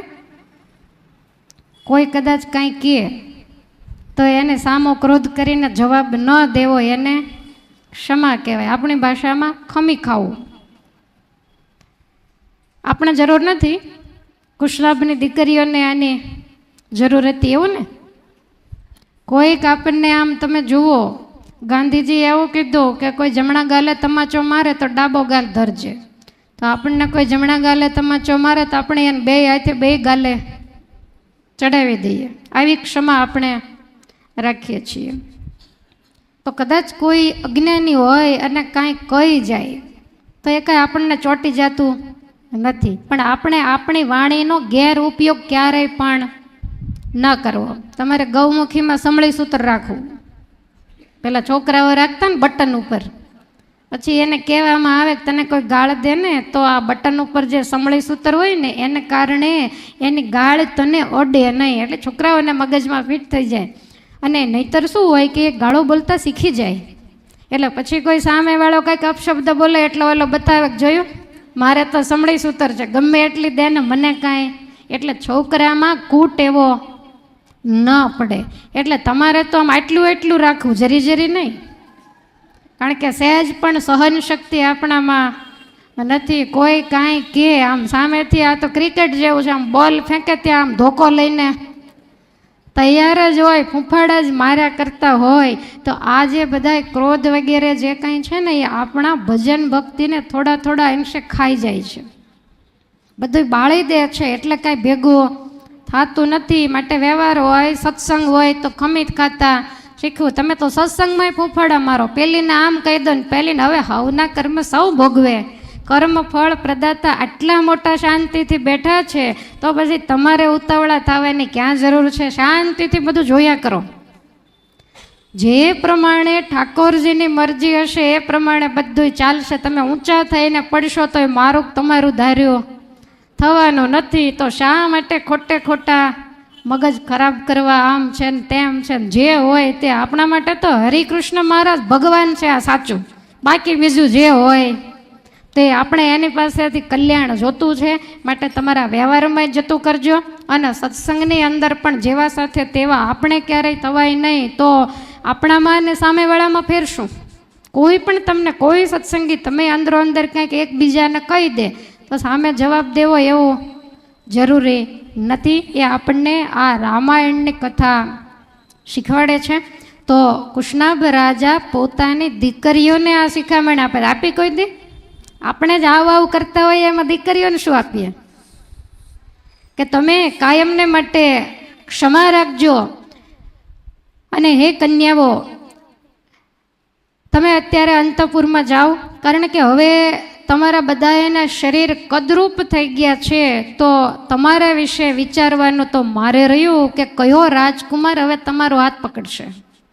કન્યાઓ તો અંતઃપુરની અંદર ગઈ અને રાજાએ મંત્રીઓની સાથે બેસી કન્યાઓના લગ્ન વિશેની ચર્ચા કરી. અને ચર્ચાનો વિષય એ હતો કે કયા દેશમાં, કયા સમયે અને કયા સુયોગ્ય વરની સાથે કન્યાઓના લગ્ન કરવા. રાજા આવું વિચારે છે. તો આ બાજુ એક બીજો બનાવ બન્યો છે કે એ સમયે ચૂલી નામના એક મહા તેજસ્વી સદાચારી ઉર્ધ્વરેતસ મુનિ હતા. અને વેદોક્ત તપનું અનુષ્ઠાન કરતા. તો એ સમયે એક ગાંધર્વ કુમારી ત્યાં રહી અને મુનિને રાજી કરવાની આશાથી એમની સેવા કરે છે. એનું નામ હતું સોમદા. હવે સમયાનુસાર સેવા કરનારી આ કન્યા ઉપર એકવાર મુનિ બહુ રાજી થયા અને કહ્યું કે જે જોઈએ તે મારી પાસેથી માગી લે. ત્યારે ચૂલી કહે છે કે પેલી કન્યા કહે છે, સોમદા કે હે મહર્ષિ, તમે બ્રહ્મ તેજથી સંપન્ન થઈ અને હવે દેહરૂપ રહ્યા નથી, તમે બ્રહ્મરૂપ થઈ ગયા છો. તમારી સાધનાના પ્રતાપે તો તમને સંસાર હવે બાધારૂપ બિલકુલ નથી. માટે હું તમારી પાસે તમારા જેવો તેજસ્વી ધર્માત્મા પુત્ર માગું છું. અને એ વખતે મહાત્મા ચૂલીએ પોતાના તપોબળથી, સંકલ્પ માત્રથી તપ સંપન્ન પરમ તેજસ્વી એવો પુત્ર આ કન્યાના ખોળામાં મૂક્યો. અને માનસિક સંકલ્પથી જન્મેલો હોય એનો માનસ પુત્ર હતો ને એનું નામ પડ્યું બ્રહ્મદત્ત. પણ બાપ કરતાં પણ બેટા ચડિયાતા. તો અતિશય ગુણિયલ આ રાજકુમાર છે. હવે આ બાજુ કુશનાભને ત્યાં કન્યાઓ વિવાહ યોગ્ય થઈ એટલે એની ચર્ચાઓ ચાલે છે, અને આ બાજુ બ્રહ્મદત્ત એ પણ અતિ લક્ષ્મી સંપન્ન થઈ અને ઇન્દ્રની જેમ કાંપિલ્ય નામની નગરીમાં નિવાસ કરીને રહે છે. એ પણ યુવાન થયો છે. જૂના જમાનામાં કદાચ એવું હશે કે વર કન્યા એકબીજાને નહીં જોવા જતા હોય, ખાલી પિતાના નામ ઉપરથી એની ખાનદાની ઉપરથી કુટુંબીઓ વડીલો મળે અને કદાચ લગ્ન નક્કી કરતા હશે. તો એ નિયમ પ્રમાણે રાજા કુશનાભે વિચાર કર્યો કે અત્યારે કાંપિલ્ય નગરીના રાજકુમાર જે બ્રહ્મદત્ત છે એ સર્વ સદ્ગુણ સંપન્ન છે, એની કીર્તિ ચારેય બાજુથી મને સાંભળવા મળે છે, તો એની સાથે મારી 100 કન્યાને પરણાવું. હવે આ કન્યાઓ કુબડી છે એ કંઈ બ્રહ્મદત્તને ખબર નથી. કુશનાભ રાજાનું નામ પણ બહુ સારું અને કન્યાઓ અતિ રૂપવાન, એની વાત તો બધે ચાલતી હોય. એટલે બ્રહ્મદત્તને કહેવડાવ્યું કે કુશનાભ પોતાની દીકરીઓને તમારી સાથે પરણાવવા માગે છે. ત્યારે બ્રહ્મદત્તે આ પાડી અને લગ્ન લીધા.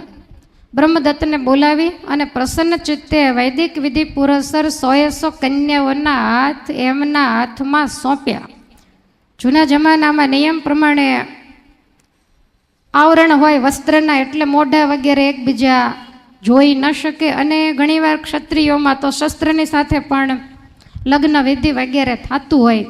તો આવી રીતે એક પછી એક કન્યા, કારણ કે 100 કન્યા પરણાવે નહીં તો બ્રહ્મદત્તને કાંઈ 100 રૂપ લેતા તો આવડે નહીં, એટલે એક પછી એક કન્યાનો હાથ હસ્તમેળાપ કરવાનો હોય. એટલે પહેલી કન્યા એને તૈયાર કરી અને લગ્ન મંડપની અંદર લાવવામાં આવી. બ્રહ્મદત્તો નીચી દ્રષ્ટિ કરી અને મર્યાદા પ્રમાણે બેઠા છે. અને એ વખતે વિશ્વામિત્રજી કહે છે કે હે રાઘવેન્દ્ર, અતિશય આશ્ચર્ય થયું. શું આશ્ચર્ય થયું? તો કે સ્પૃષ્ટ માત્રે તદા પાડો વિકુબ્જા વિગત જ્વરા યુક્તમ પરમયા લક્ષ્મ્યા યુક્તમ પરમયા લક્ષ્મ્યા બહુ કન્યા શતમ તદા બહુ કન્યા શતમ તદા બહુ કન્યા શતમ તદા બહુ કન્યા શતમ તદા યુક્તમ પરમયા લક્ષ્મ્યા બહુ કન્યા શતમ તદા યુક્તમ પરમયા લક્ષ્મ્યા બહુ કન્યા શતમ તદા બહુ કન્યા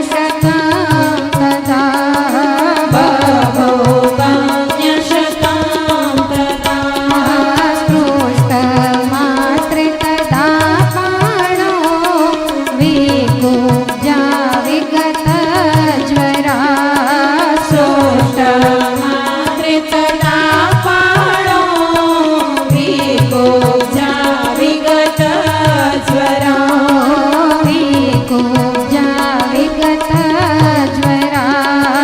વિકુબ્જા વિગત જ્વરા યુક્તમ પરમયા લક્ષ્મ્યા બહુ કન્યા શતમ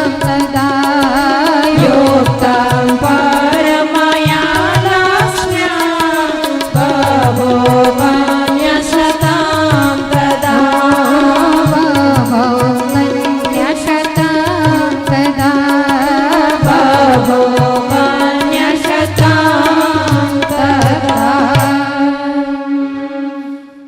જે કન્યાનો હાથ બ્રહ્મદત્તના હાથને અડે એટલે તમામ એનું કુબડાપણું છે નાશ પામી અને સ્વર્ગની જાણે કે અપ્સરા હોય એવું દિવ્ય એનું રૂપ બને. વિચારવાનું એ કે બ્રહ્મદત્તમાં કેવી સામર્થ્ય હશે. અને આ બધી કન્યાઓ પણ કોઈ શાપવશ કદાચ હોઈ શકે અને બ્રહ્મદત્તના હાથે બધાને રૂપ પ્રાપ્ત થવાનું માંડ્યું હોય.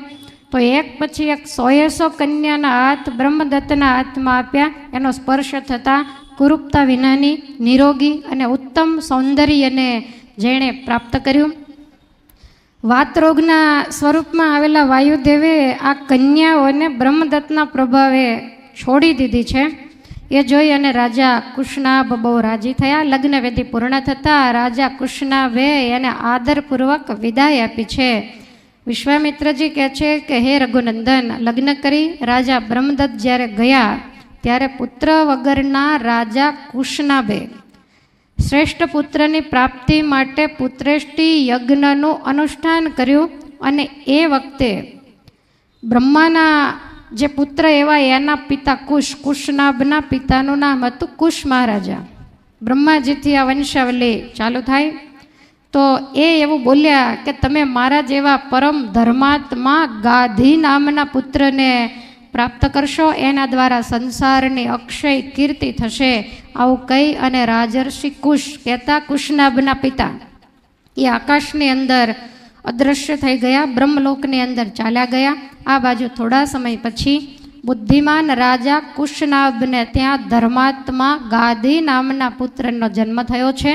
અને હે રાઘવેન્દ્ર, એ પરમ ધર્માત્મા રાજા ગાધી એ મારા પિતા હતા અને હું કુશના કુળમાં ઉત્પન્ન થયો હોવાથી જ મને લોકો કૌશિક કહીને બોલાવે છે. તો હે રાઘવ, મારે એક ઉત્તમ વ્રતનું પાલન કરનારી બહેન પણ હતી ને એનું નામ સત્યવતી હતું. અને એને રુચિક મુનિની સાથે પરણાવેલી. તો એ પણ પાતિવ્રત ધર્મમાં પ્રીતિવાળી હોય, પોતાના પતિની સાથે સ્વર્ગલોકમાં ગઈ, પણ બીજા સ્વરૂપે એ મહાનદી કૌશિકી સ્વરૂપે આ ભૂતળ ઉપર વહી રહી છે. મને મારી બેન પ્રત્યે બહુ હેત, એટલે હિમાલય નજીક એ નદીનો જે કૌશિકી નદીનો જે તટ છે ત્યાં જ હું કાયમ આશ્રમ બાંધી અને રહેતો અને પરમાત્માનું ભજન કરતો. પણ મને ખ્યાલ આવ્યો કે જે સિદ્ધાશ્રમમાં પરમાત્માએ તપ કરેલું ત્યાં સાધનાની સિદ્ધિ જલ્દી થાય. એટલે હિમાલયમાંથી એ કૌશિકી નદીનો કિનારો છોડી અને હું સિદ્ધાશ્રમની અંદર આવેલો. અને હે પરમેશ્વર, તમારે કારણે મારો યજ્ઞ અનુષ્ઠાન પૂર્ણ થયું છે. તો તમે મને જે પૂછ્યું એના જવાબમાં આ સોણભદ્રના કિનારે આવેલા દેશના પરિચયની સાથે સાથે મેં તમને મારા કુળની ઉત્પત્તિની કથા પણ બતાવી દીધી છે. અને હવે તો રાઘવ અડધી રાત્રિ થઈ ગઈ, માટે આપણે શયન કરીએ એમ કહી અને મુનિ મૌન રહ્યા છે. તમામ મુનિઓ સહિત ભગવાને કુશવંશની અને વિશ્વામિત્રજીની ખૂબ પ્રશંસા કરી બધા સૂતા છે. ભગવાન અને લક્ષ્મણજી આ વાતને યાદ કરતા અતિ આશ્ચર્ય પામી અને નિદ્રાધીન થયા છે. સવારે જાગી મુનિઓ સહિત નિત્યવિધિ કરી અને ત્યાંથી ચાલતા થયા અને બપોર સુધીમાં દેવ નદી ગંગાજીના તટે પહોંચ્યા. ગંગાજીના દર્શન કર્યા, બધાએ બહુ રાજી થયા. વિધિવત સ્નાન કર્યું, તર્પણ કર્યું, અગ્નિહોત્ર કર્યો, ભવિષ્યનું ભોજન કર્યું. જો અહીંયા પહેલી વખત ભોજનની વાત આવી, નકર બલા હતી બલા આપેલી એટલે ભગવાનને ભૂખ તરસ ક્યારેય પણ લાગતી નથી. પણ પહેલી વખત ભોજન કરાયું અયોધ્યાથી નીકળ્યા પછી. બધા મુનિઓ વિશ્વામિત્રજીને વીંટાઈને બેઠા છે, રામ લક્ષ્મણ પણ બેઠા. પછી પ્રસન્ન ચિત્તે વિશ્વામિત્રજીને ભગવાને પૂછ્યું કે હે ગુરુ, હું એ સાંભળવા માગું છું કે આ ત્રિપથગામીની નદી ગંગાજી કઈ રીતે 3 લોકમાં ફરી? જો 3 લોકમાં છે, સ્વર્ગ, મૃત્યુ અને પાતાળ, એટલે એને ત્રિપથગામીની કહેવામાં આવે છે. તો 3 લોકમાં ફરી અને સમુદ્રને આ નદી કેવી રીતે મળે છે? ભગવાનના પ્રશ્નનો જવાબ આપતા મુનિવર કૌશિક કહે છે કે હે રાઘવેન્દ્ર, સર્વ પર્વતોનો રાજા હિમાલય છે અને એ હિમાલયમાં તમામ ધાતુઓનો અખૂટ ખજાનો છે ને એના લગ્ન મેરુ પર્વતની મનોહર કન્યા મેના દેવીની સાથે થયેલા. અને એ મેના દેવી થકી હિમાલયને ત્યાં 2 દીકરીઓ થઈ. મોટાનું નામ ગંગાજી અને નાનાનું નામ છે ઉમા. એકવાર દેવતાઓએ પોતાનું કાર્ય સાધવા જ્યેષ્ઠ કન્યા ગંગાજીની હિમાલયની પાસે માગણી કરી અને એટલા માટે હિમાલયે ત્રિલોકનું હિત કરવાની ઈચ્છાથી પોતાની લોકપાવની પુત્રી ગંગા એ ધર્મપૂર્વક દેવતાઓને આપી. એટલે કાયમ સ્વર્ગની અંદર નિવાસ કરતા. દેવતાઓ બહુ રાજી થયા. અને હે રાઘવેન્દ્ર, ગિરિરાજના બીજા પુત્રી ઉમા હતા, જેણે ખૂબ તપશ્ચર્યા કરી અને ભગવાન રુદ્રની સાથે લગ્ન કરેલા. તો નદીઓમાં શ્રેષ્ઠ એવા ભગવતી ગંગાજી અને ઉમા એ હિમગીરીના પુત્રીઓ છે. સમગ્ર વિશ્વમાં બંને બહેનો અતિ વંદનીય છે. તો આ ગંગાજીની તમને મેં ઉત્પત્તિ બતાવી, અને એ સ્વર્ગ, મૃત્યુ અને રસાતળમાં વહે છે એટલે ત્રિપથગામિની કહેવાય છે. ત્યારે ભગવાન કહે છે કે હે મુનિવર, ત્રણેય લોકની વચ્ચે કેટલું બધું અંતર, ક્યાં સ્વર્ગ, ક્યાં પાતાળ અને ક્યાં મૃત્યુલોક. તો એને મનુષ્યલોકની સાથે સ્વર્ગમાં ગઈ તો સંબંધ કેવી રીતે થયો, અને કયા કારણે 3 લોકની અંદર આ નદી પ્રવાહિત થયા? વિશ્વામિત્રજી કહે છે કે રાઘવેન્દ્ર, પૂર્વકાળની વાત છે. અયોધ્યામાં સગર નામના રાજા રાજ કરે છે. એને 2 રાણીઓ છે. વિદર્ભ રાજકુમારી કેશિની એ મોટા રાણી છે, અને અરિષ્ટનેમી કશ્યપના પુત્રી તથા ગરુડજીના બેન એવા બીજી રાણી, એનું નામ સુમતી છે. બંને રાણીઓ ધર્મશીલ છે, પતિવ્રતા છે, પણ રાજાને ત્યાં કોઈ સંતાન નથી. રાજાને કાયમ એવી ઈચ્છા રહ્યા કરે કે મારી ગાદીનો વારસદાર કોણ? અને છેવટે ઘણા ઉપાયો, યજ્ઞ યાગાદિ કર્યા, પણ કાંઈ પુત્ર પ્રાપ્તિ થઈ નહીં. એટલે બંને રાણીઓની સાથે સગર હિમાલય પર્વત ઉપર જાય. ભૃગુ પ્રસ્રવણ નામના શિખર ઉપર તપ કરતા 100 વર્ષ ગયા. ત્રણેય 100 વર્ષ સુધી તપ કર્યું. ભૃગુ મહર્ષિ રાજી થયા, સગરને વર માગવાનું કહ્યું. ત્યારે સગરે પુત્રની ઈચ્છા કરી. બંને રાણીઓએ પણ ઈચ્છા બતાવી. ત્યારે ભૃગુ કહે છે કે તમારે એક નહીં હે રાજા, ઘણા બધા દીકરા થશે. સગર કહે છે ઘણા બધા એટલે કેટલા? ત્યારે ભૃગુ મુનિ કહે છે કે તમારે એક રાણીમાં 1 દીકરો થશે અને બીજી રાણીમાં 60,000 પુત્રો થશે. એટલે બંને રાણીઓ બોલ્યા કે 1 કોને થશે ને 60,000 કોને થશે, એ અમને તમે બતાવો. ત્યારે મુનિ કહે છે કે જેને 1ની ઈચ્છા હશે એને 1 થશે ને 1 થશે એ રાજ્ય સંભાળશે, અને જેને 60,000 થશે એ બધા બળવાન અને યશસ્વી અને ઉત્સાહી હશે. માટે જેની જે ઈચ્છા હોય તે બોલો. એટલે કેશિનીએ કહ્યું કે મારે 1 દીકરો જોઈએ છીએ. અને સુમતીએ 60,000 દીકરાનું વરદાન લીધું. રાણીઓ સહિત રાજા મુનિને પ્રણામ કરી, પ્રદક્ષિણા કરી રાજ્યમાં આવ્યા છે. અને હે રાઘવેન્દ્ર, થોડો સમય જતાં કેશિનીએ એક તેજસ્વી પુત્રને જન્મ આપ્યો છે, જેનું નામ અસમંજસ હતું. નાની રાણીને ત્યાં પિંડ જન્મ્યું છે, અને એ પિંડમાંથી કાળે કરી અને એક પછી એક એમ 60,000 પુત્ર થયા છે. હે રઘુનંદન, સગરનો મોટો પુત્ર અસમંજસ પાપાચારમાં પ્રવૃત્ત હતો. સત્પુરુષો હોય, નાના બાળકો હોય, નગરજનો એ બધાને પીડે, બાળકોને પકડી પકડીને કૂવામાં નાખી દે, મારી નાખે, આવો બાળ ઘાતી.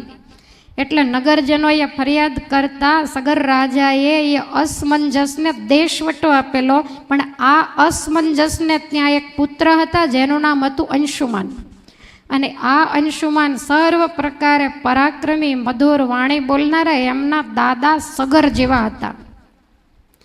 સમય જતાં રાજા સગરે અશ્વમેઘ યજ્ઞ કરવાનો નિર્ણય કર્યો કે આટલો મોટો બહોળો પરિવારના આટલા બધા દીકરાઓ હાવ બેસી રહેવું, એટલે કાંઈક એવું સત્કર્મ કરીએ. એટલે અશ્વમેઘ યજ્ઞ કરવાનું નક્કી કર્યું. ભગવાન કહે છે કે મુનિવર્ય, અશ્વમેઘ યજ્ઞની કથા મને વિસ્તારથી સંભળાવો. એટલે હસતા થકા મુનિ કહેવા લાગ્યા કે હિમાલય અને વિંધ્યાચલ પર્વતની વચ્ચેની ભૂમિ એને આર્યાવર્તની પુણ્યભૂમિ કહેવામાં આવે છે. ત્યાં મહાત્મા સગરે યજ્ઞનો આરંભ કર્યો. એમાં અશ્વની રક્ષાનો ભાર ધનુર્ધર મહારથી અંશુમાને ઉપાડ્યો.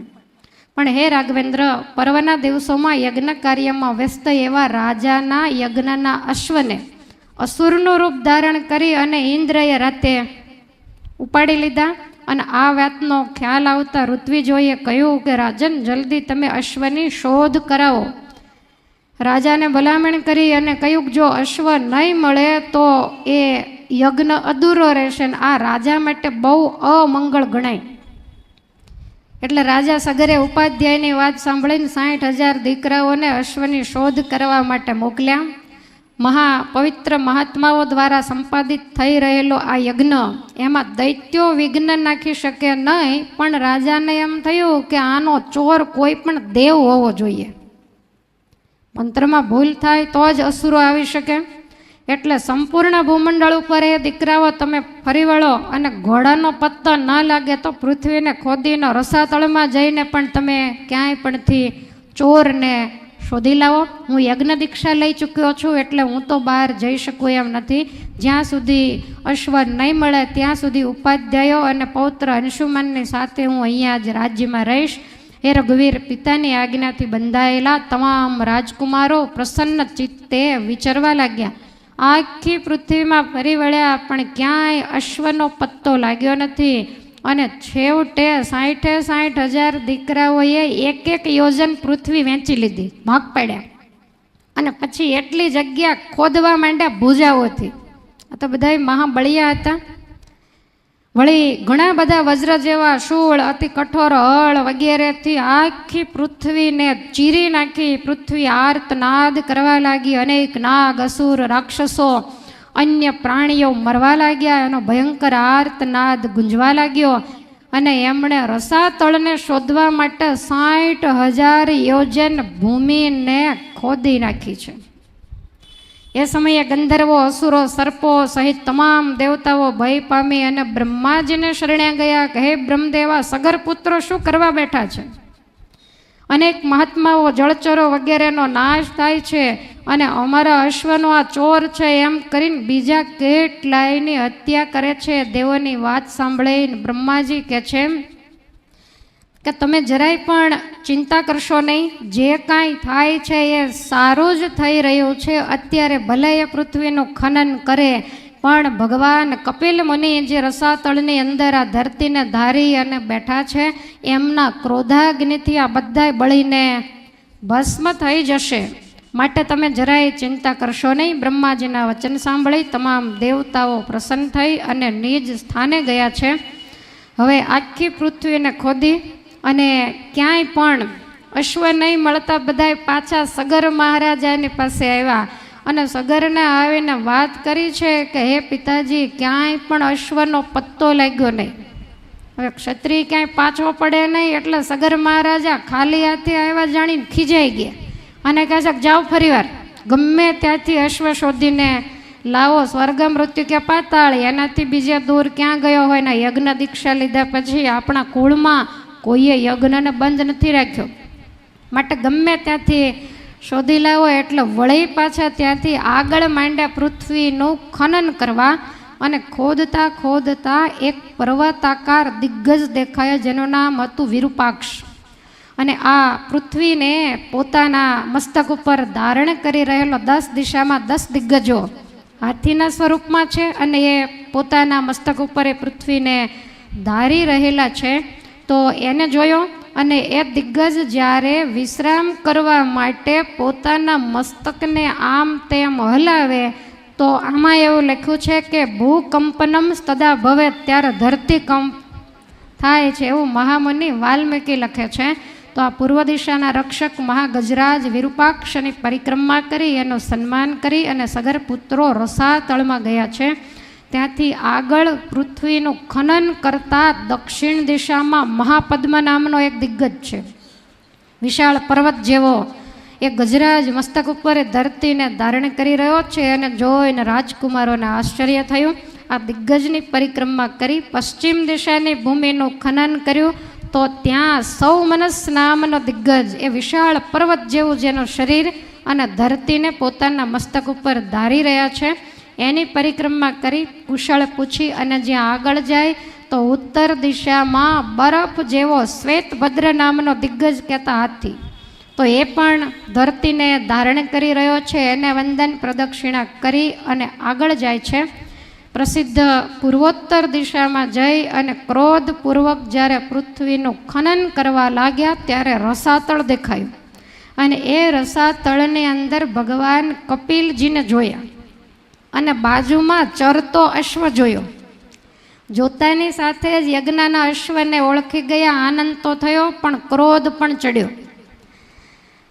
કપિલને યજ્ઞમાં વિઘ્ન નાખનારા માની અને બધાની આંખો ક્રોધથી લાલ ગુમ થઈ ગઈ. દરેકે હાથમાં અસ્ત્ર શસ્ત્ર, હળ, કોદાળી વગેરે લીધા. કોઈને નહોતું એણે વૃક્ષો ઉખાડીને લીધા, મોટી મોટી શિલાઓ લીધી અને ક્રોધપૂર્વક કપિલ મુનિની તરફ દોડ્યા અને કપિલ ભગવાનને કહે છે કે ઊભો રહેજે, ધ્યાન કરવાનું ડોંગ કરી અને અમારો અશ્વ ચોરીને તું અહીંયા લઈ આવ્યો છો, ઓળખે છે અમને? અમે સગર મહારાજાના 60,000 દીકરાઓ છીએ.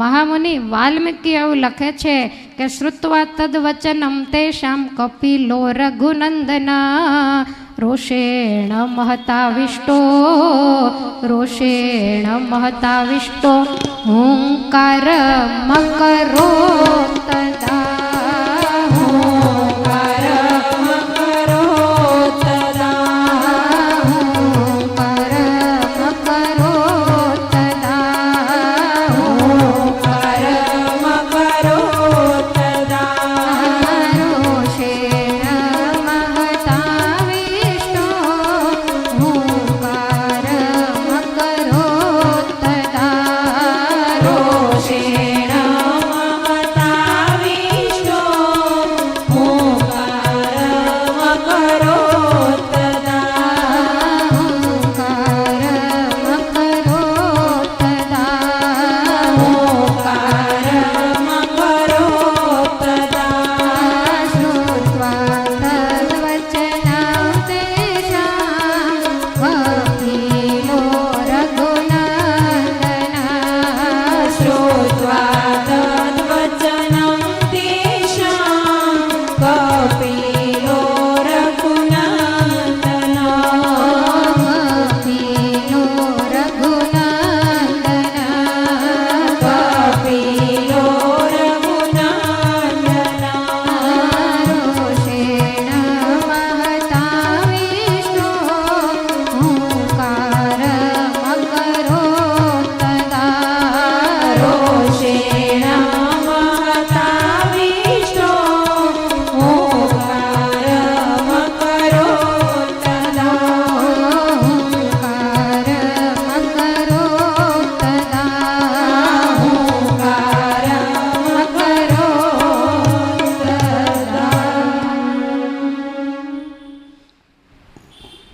બધાય સગર પુત્રો કપિલજીને મારવા દોડ્યા. તો કપિલજી કાંઈ બોલ્યા તો નથી, પણ એને એટલો બધો ક્રોધ ચડ્યો ને એમાં મોઢેથી હુંકારો નીકળી ગયો. અને આ હુંકારો નીકળતાની સાથે જ મહાન પ્રભાવશાળી મહાત્મા કપિલજીએ તમામ સગર પુત્રોને ત્યાં ને ત્યાં જ બાળીને ભસ્મ કર્યા. 60,000નો એક સાથે અગ્નિ સંસ્કાર થાય, કેટલો મોટો ભસ્મનો ઢગલો થાય. તો આવી રીતે તમામ જે સગરપુત્રો એ ત્યાં ને ત્યાં જ ભસ્મીભૂત થયા છે. રાજા અહીંયા દીકરાઓ પાછા આવ્યા અને અશ્વને શોધી અને એની રાહ જુએ છે. પણ આગળની કથાને આપણે આવતીકાલે લઈશું. અત્યારે કથાનો સમય પૂર્ણ થાય છે. ઠાકોરજીનો હિંડોળા ઉત્સવ જ્યારે ચાલી રહ્યો છે તો એ ઉત્સવ પણ આપણે કરવાનો હોય. આગળની કથા ગંગાજી જે આ ધરતી ઉપર પધારવાના છે, રામાયણનું હૃદય છે ગંગા અવતરણની કથા, તો એને આપણે આવતીકાલે બરોબર 3:30 વાગે અત્યારે ભગવાનના મંગલનામ સાથે કથાને વિરામ. બોલો સ્વામિનારાયણ ભગવાનની જય.